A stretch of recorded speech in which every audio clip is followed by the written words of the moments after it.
It was in the middle of the night when Saint Teresa woke up to a voice that didn't come from her dreams, nor from the sound of the monastery bells. A gentle, living whisper passed through the stillness of the stone halls and spoke her name. Teresa. She rose quickly, thinking one of the sisters had called her, but the corridor was empty. Only the cold air and the trembling flame of a small lamp near the altar kept her company. That night would mark her forever, and what she experienced would be hidden for centuries, forbidden to be taught publicly. Because it wasn't an ordinary prayer.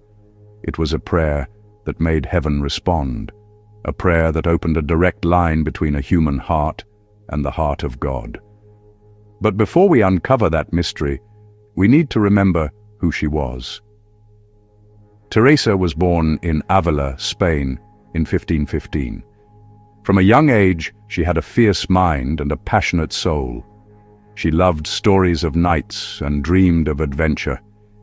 Yet she was irresistibly drawn to the mysteries of heaven.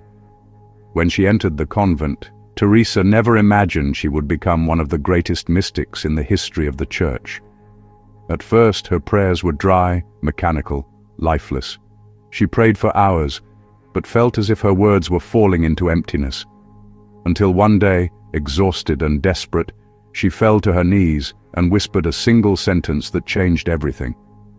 "Lord, either grant what I ask, or do not let me rise from this place."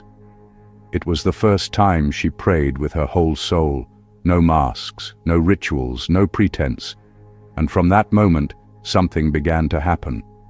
Over the next few years, she began to experience what she would later call the burning prayer.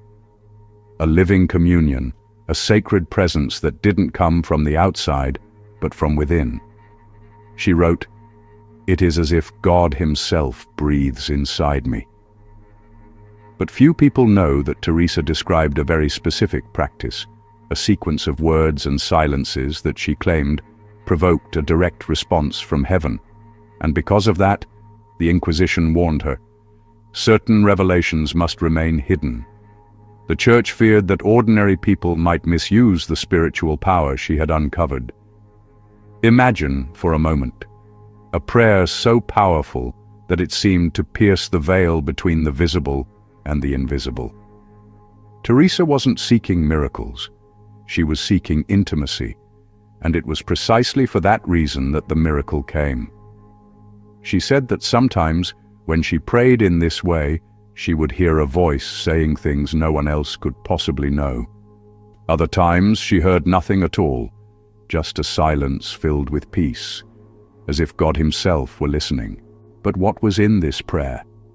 Teresa never revealed the entire formula, but she left clues. She said it never began with asking. It began with surrender. Instead of, "Lord, do this for me," she would say, "Lord, take all that is mine." It was total offering, pure abandonment. She called it the prayer of surrender. And after the surrender came silence, the space where heaven spoke. She said that at this stage words were useless. It was the soul that spoke, not the mouth. But this practice was dangerous, not because of superstition, but because it exposed the heart completely. When someone prays with such depth, said Teresa, the enemy of the soul tries to mimic the divine voice and sow confusion. Some nights she felt such darkness that she thought God had left her. But according to her writings, it was in those moments that God was working the most. "The Lord does not always speak," she wrote. "He teaches us to wait." That waiting was part of the mystery, the sacred purification of love. For years, Teresa lived between ecstasy and agony. One night, during this prayer, she had a vision of an angel standing beside her, holding a golden dart.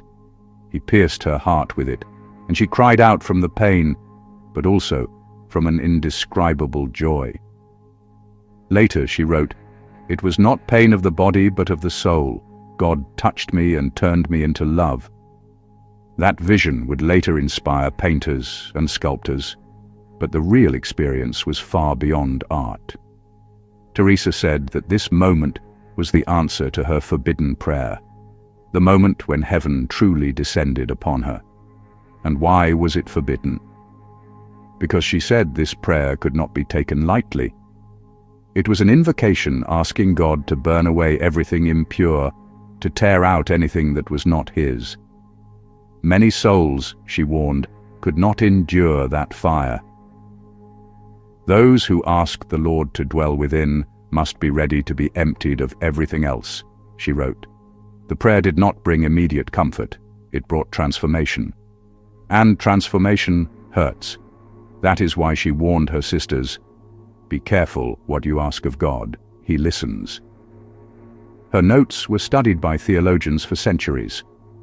The forbidden prayer, as we now call it, was made of 3 spiritual movements: surrender, silence, and listening.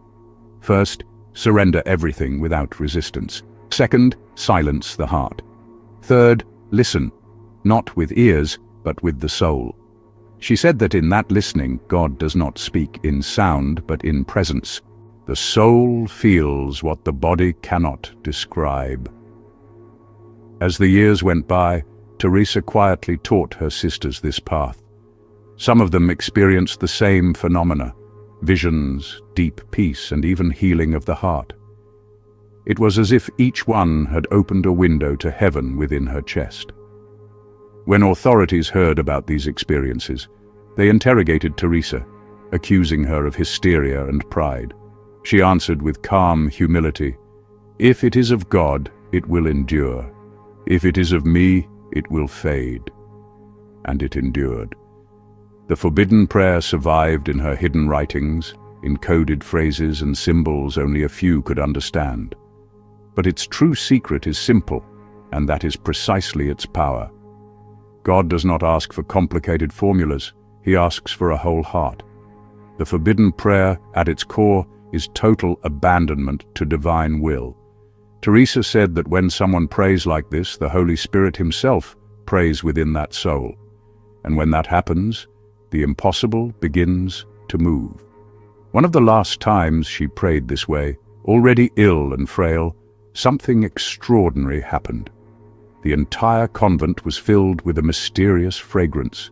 Sisters in distant rooms felt an overwhelming peace without knowing why. Later, Teresa wrote that that night she had not asked for anything. She simply offered her exhaustion to God. And in that quiet surrender, she heard that familiar voice again. "Rest now, my daughter.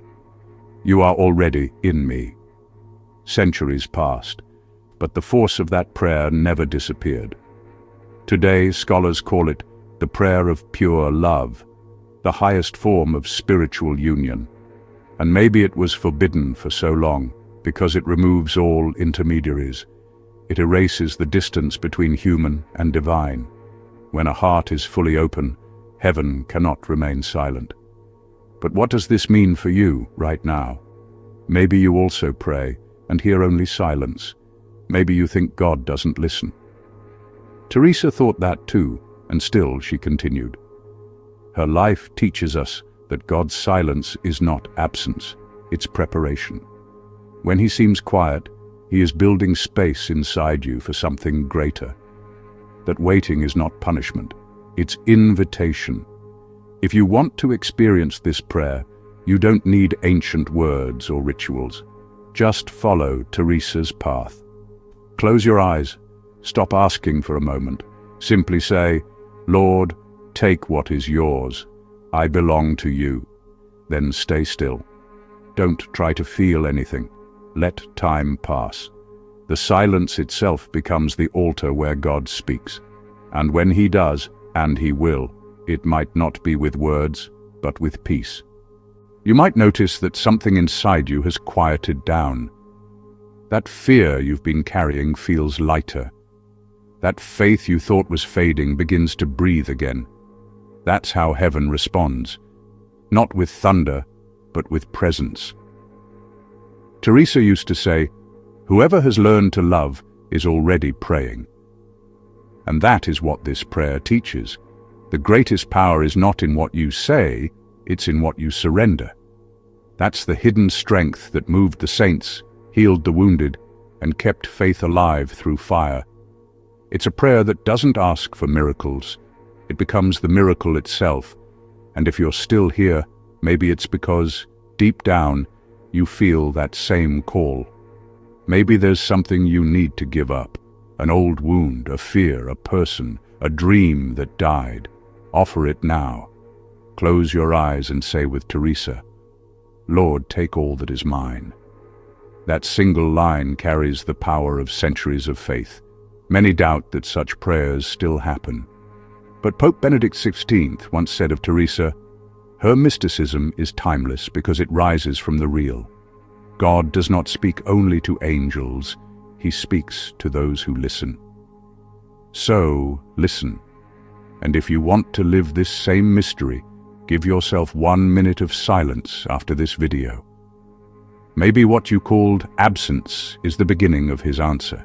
This is not magic. It's the mystery of faith in its purest form, the meeting between human nothingness and divine fullness. Teresa discovered that the most powerful prayer is not the one that tries to convince God of anything, but the one that lets God convince the heart. When love is real, she said, prayer never ends. Now write in the comments the name of someone you want to pray for today. Let this space become a little monastery, where every name rises to heaven like a silent flame. And if this story touched your heart, give it a like as an act of gratitude, so more people can discover the power of Saint Teresa's prayer. Subscribe to the channel and walk this path of faith with us. Each video here is a doorway between the visible and the invisible, between your soul and the heart of God. May the same voice that called Teresa that night call you too, by name. And when you call back, may he answer, not in words, but in presence. Because that is the true forbidden prayer, the one heaven hears in silence and answers with love. Settings. Use YouTube audio. Library only use appropriate media. Don't use iStock. Make the background music suspense e misteriosa. Use any voice with a Northern English voice for the narrator.